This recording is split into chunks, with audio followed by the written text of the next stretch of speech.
Even if I wasn't a Zelda fan, I do critically believe that Breath of the Wild do deserve the Game of the Year award it won at the Video Game Awards. Seriously, the amount of time that this was in the spotlight even after it was released is insane. Perfect proof of how close something of this art form can be to perfection. That being said, why is that this Link in this game you have even less of a personality than any of the heroes before him? I know they give us an in-game explanation for why he may keep things to himself, but hello! Without spoiling anything from the Switch game story DLC, the ending was the perfect opportunity to show us some emotions, but nope, just a pure blank slate. Sure, there are some diaries and stuff like that to fill in his background, but ever heard of show, don't tell?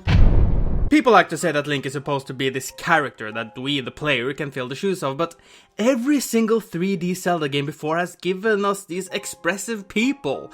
The heroes of the sky who had potentially the most personal story. The hero of winds is without a doubt the most positive of the bunch. Heck, the hero of time in the N64 had more characteristics than our newest blue-clad warrior. So, looking back at our previous incarnations of this iconic hero, I started to wonder something. Who is the one I appreciate the most out of the bunch? And unsurprisingly, it fell to the protagonist of my favorite Zelda game, the Hero of Twilight. Or the Hero of Light? The hero chosen by the gods? Hero of Twilight it is then, but why him? Well, it is because I believe there is something that the wolf achieved that none of the others ever did. But the best way to answer this is to look at every aspect of the character to understand him. So, let's enter the mind of Link, the goat herder of Ordon. Now, we don't actually know much about Link's childhood or even what happened before the main game, but there are certain smaller facts that we can put together to get an overview of him as an individual.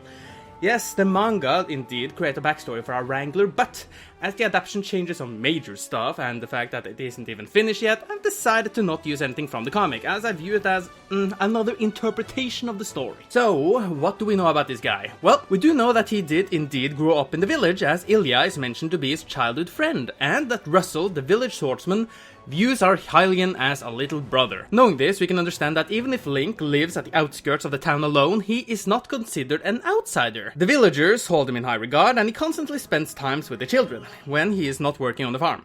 We also know that Link has never had any formal training with a blade, seeing it not only visually,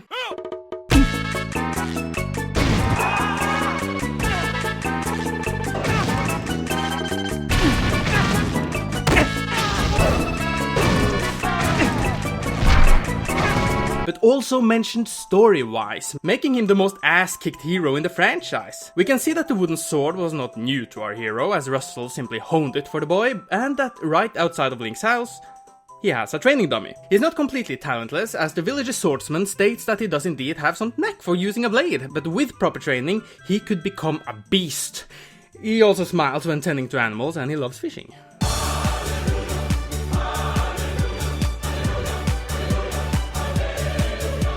That's what we know about him pre-game. He works at a farm as a goat wrangler. During his free time, he's around the villagers, adults and the children. He loves fishing and riding and is training on how to use a blade by himself. He helps around Ordon whenever anyone needs help, which is how The Legend of Zelda Twilight Princess begins.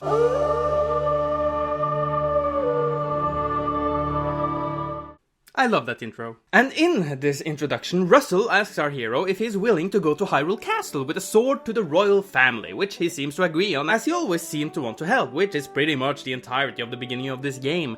Link helps Uli to find the cradle, retrieving Beth's cat, using some of his free time to help around the ranch, etc. He even jumped straight into action when the kids went into the dangerous forest, infested with monsters. And as we see later in the story, Link is not above feeling fear, which we actually see quite early, but in a different way. When King Bulblin and his minions kidnap Ilya and Colin, the son of Russell, instead of running back to the village to tell everyone what just happened, he desperately tries to follow them. No weapons, no plan, just springing into action, fearing the worst. Which ends with him being dragged into the Twilight Zone. The Twilight Zone. In the Shadow Realm, our protagonist turns into a wolf, going through some major pain it seems, before falling unconscious, leading him into meeting Midna, the most important character in this game.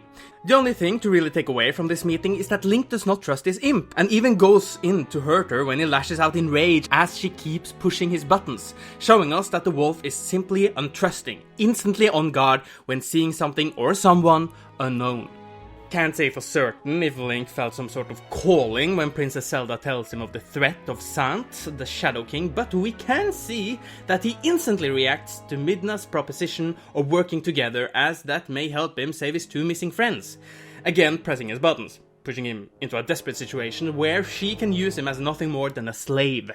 Then after sneaking through his village to find a weapon, he saw that the rest of the kids were kidnapped and that the place is riddled with fear. We can soon start to see the main reason for why the Hero of Twilight is my personal favorite protagonist. The story is split into 3 parts, the first one being the search for the fused shadow, when Link has to show the world that there is still hope.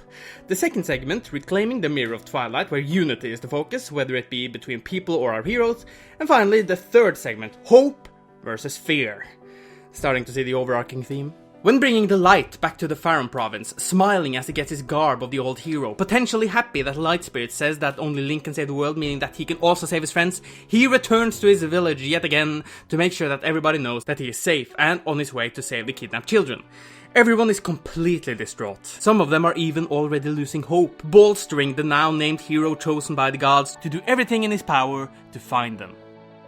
The search for the fused shadow is pretty much the first 3 dungeons, but what makes this part important are the fact that the relationship between the duo is pretty bad and that every race in this world, the Gorons, Zoras and the Hylians, are completely on their own. The rock people from the mountains turning hostile against the humans in Kakariko village, the water dwellers simply vanishing and the humans blaming said aquatic people for the sudden shortage of water in the city and the dried up Lake Hylia. The world is in disarray and against itself when there is one common enemy that they can't even see. That is what Link does. He goes off to help each individual group of people while figuring out what has happened between them and finding the pieces of the dark power that Midna wants. During the first dungeon, the only thing worth knowing is that he didn't stop the corruption here alone, showing that Link isn't just suddenly this force of nature just out of blue. It is actually what happens after that that really kicks things into gear. Saving young brave Colin who stopped King Boblin in trampling over Beth, climbing Death Mountain towards the mine to find the second shadow piece, while also trying to figure out the reason behind the Goron sudden hostility, but most importantly, Link's abs! Maybe that's why he's my personal favorite, but our newest champion hero is also... With the help of Major Bow to get up to the mountain, our hero realizes what the major problem is. The Goron feel like their pride is being tested because their strongest member, their leader, turned into a beast, so they refuse to ask for help from the humans. They want to do it themselves since they consider asking for help a weakness. Again, the Hero of Twilight is pretty much the only hero who needs help throughout the entire game. He is not saving the world alone. So after proving his own strength against the current leading figurehead, our green-clad character is allowed to enter the volcanic mines where the residing elders help him in getting the big key to defeat the corrupted being, causing not only the reclamation of the second piece of the forbidden power, but also showing the Gorons that true courage is to learn to lean on others when you need help, which they now understand, making the tribe send down some of their own to help Kakariko village in any way possible. And that is a hero I can get behind. Where the Earthbenders fear hid within their pride, despair is what to overcome next, because when Link and Midna finds the dried up Lake Hylia, so many humans seem to blame the Zoras just because discrimination? The reason for this race's disappearance is that the people living up north has been frozen solid, and when our hero thaws them out, they are extremely disheartened, as their queen, Rutella, was publicly executed by the shadow beings, while her son, Prince Rallis, is gone. During the process of fixing the Zora's kingdom and getting the final shadow piece, we see our hero tired and almost at the brink of despair himself. To get the ability to swim underwater as one of the fish people, Link has to find the lost prince, but while on his quest, he sees that his childhood friend has lost all of her memories, and even when getting the young boy to a healer in Kakariko, the newly found hope turns into depression yet again as he has to tell the village elder of the queen's fate. Yet he doesn't have time to wallow in his pity. He has a job to do. He was, after all, destined to save the world, and he has accepted this now. All of his friends are finally safe, but that doesn't stop him. Before heading down into Lakebed Temple, the Spirit of Light, Lineiru, shows the hero a vision that the dark power that they are currently looking for can, even to someone as kind-hearted as Link, turn a monstrous beast, hungry for power. They really keep pushing him down, but that didn't stop him, again, from kicking massive ass and fulfilling the quest, now finally having the whole Twilight Relic. Only for this to happen. Hello. Again, bringing our heroes down after a victory. Thanks, guys. Sound steals the shadow pieces, curses Link into staying a wolf no matter what, and almost kills Midna when she refuses his advances as she wants to stay with Link. Urgency now at its fullest, the K9 quickly moves to meet Zelda, where the second part of this game begins, reclaiming the Mirror of Twilight, where unity is the focus, which we already can see after Zelda gives Midna her light, allowing the small imp to live in Hyrule's bright world, where the Shadow Dweller now shows more sincerity towards our beaten hero. Instead of angrily stating what he wants when called for, she now calls him by his name, while also constantly worrying about him. Understanding that this was a major victory for our villains, our heroes are now reinvigorated and ready to push them back, and this requires them to find the Master Sword to banish the curse, and then the Mirror of Twilight, which allows passage between the two worlds. It doesn't take long to get the Blade of Evil's Bane, but how could they possibly find the Mirror of Twilight? This is where the unity part of this segment comes into the picture, because Midna isn't the only one who wants to help out. The Resistance, a group of people who wants to save Hyrule, are at this point constantly helping our heroes in finding the way. The Gorons making not only sure that Kakariko is safe, but also trying to help Ilia regain her memory. And finally the Sora Prince, whose despair has vanished as he is inspired by Link to help find one of the mirror shards. Oh, I forgot to say, the Mirror of Twilight is broken.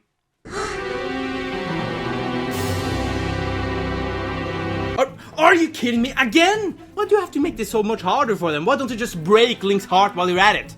Anyway, yes, when they reached the summit to the Arbiter Grounds, they found out that Sand has cut the mirror into 4 pieces. I'd rather not go into too much details of what happened within that place. With some vague hints from the sages and massive help from the Resistance, Link and Midna, now friends after all the adversity, are yet again on a new fetch quest. Interesting here is that it isn't what happens in the dungeons that is worth noting, but rather between them, because now we can finally see why the Hero of Twilight stands out. He inspires people. We do get a glimpse of this when he's trying to reach Death Mountain, as young Kalden is willing to sacrifice himself to save Beth from King Bulblin. As earlier in the game, the young boy was timid, shy and scared, but after seeing Link's selflessness, he found strength when they needed it, and not only through hope, but through the courage to act. When Rallis is healed in Kakariko, he himself, like his people, falls into despair as his mother is dead. But when he looks at Link and sees the hardship he's willing to endure for those around him, he is willing to do everything in his power to help the green-clad 17-year-old. No matter how much the world keeps pushing our heroes down, they keep standing up. No matter how much suffering the people go through, they see that someone else is walking tall, inspiring them to do the same. The Hero of Twilight is a beacon. He isn't just saving people, he makes them see the best parts of themselves. Every Ordon kid wants to help out after seeing what Link is doing for everyone. Colin is growing up into a man. Beth is constantly helping the ill. Marlowe opens a shop in hope to stop those who profits from the current economic crisis in Hyrule. Russell, who felt a great fear of losing his children, saw that Link helped them, now jumps into the Resistance to help his brother out. The Gorons are now willing to work together with the humans to rebuild their broken relationship, and even helps Link to return Ilia's memory to her. And the Sora Prince does everything he can to bring happiness back to his depressed people. He eases the regrets of the Hero of Time, allowing him to get his eternal rest, knowing that Hyrule is in good hands. Even Zelda, who once lost all hope, saw the courage in our heroes, causing her to fight back yet again. And finally, Midna, who once hated the light world with a passion, now wants to save it as it was her own home. All of this because of Link. But there is one person he failed to save. When the Mirror of Twilight is fixed, we get the great revelation that Midna is indeed the princess of the Twilight Realm, and that she needs Link to help not only save her own home, but Hyrule as well. And he does so in the third part of the story. They go to the Realm of Shadow, earns the help from the Guardian deities, meet the Usurper face to face, and finally stopping the psychopath once and for all. But this is where they figure out that the end is still not here, as Ganondorf, the great king of evil, the Dark Lord, the Gerudo king of thieves, the Prince of Darkness, the Emperor of the Dark Realm, the Demon King and the Wrecker of your shit, has returned and is currently awaiting our heroes in Hyrule Castle. And so they go there to put an end to this darkness and bring light and shadow back to how it was. And here they stand, the Hero of Twilight and his princess, against the cruel beast that manipulated everyone through fear. And through this fight we see that Link never stands alone, just like it has been throughout this entire game. Link versus a corrupted Zelda, who is without a doubt fighting for control, followed by Midna and the hero against the beast. This leads to his best friend sacrificing her life, trying to take the evil incarnate with her. Our hero pushed down farther than ever before. Full of anger and bitterness, the Princess of Light and the Hero of Shadows fight off the Dark Rider together. But finally, there will always be that one time. He was chosen by the gods. He was born for a single purpose, to courageously stand against a powerful, unstoppable force.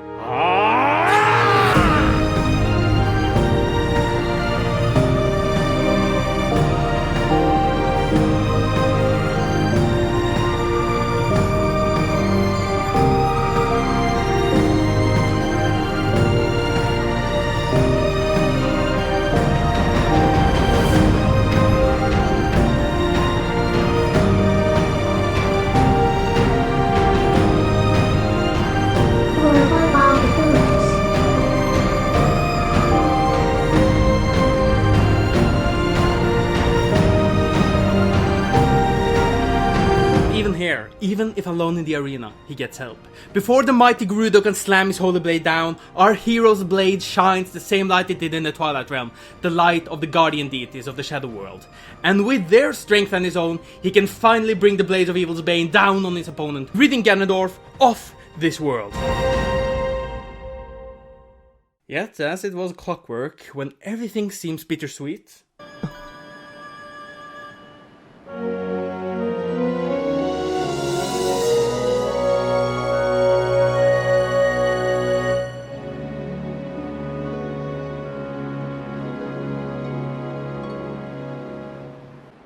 Get rebuild space.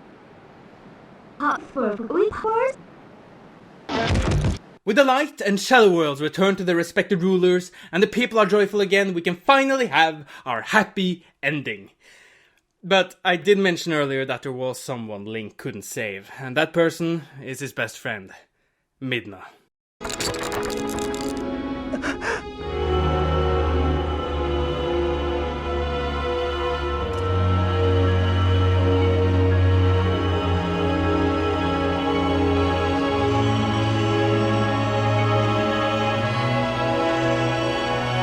The ruler of Twilight destroys the mirror, for the reason that it could potentially lead to something like this happening again. So she believes that she is saving everyone by making sure that nothing can happen in the future. But here's the thing.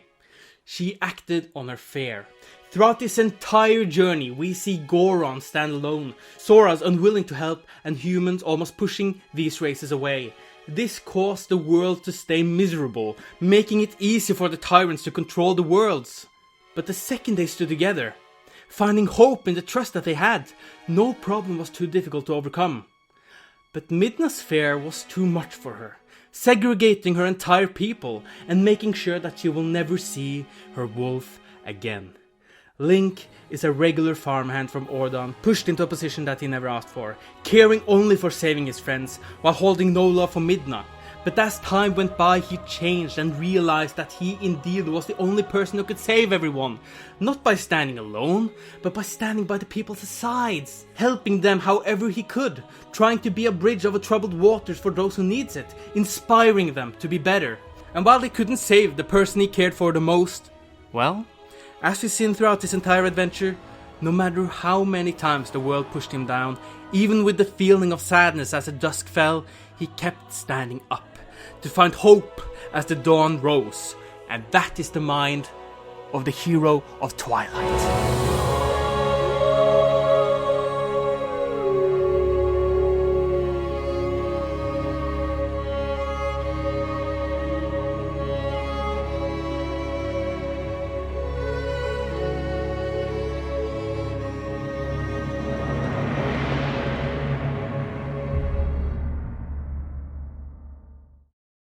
Hi there, I really hope that you enjoyed the video. Had a ton of fun making it.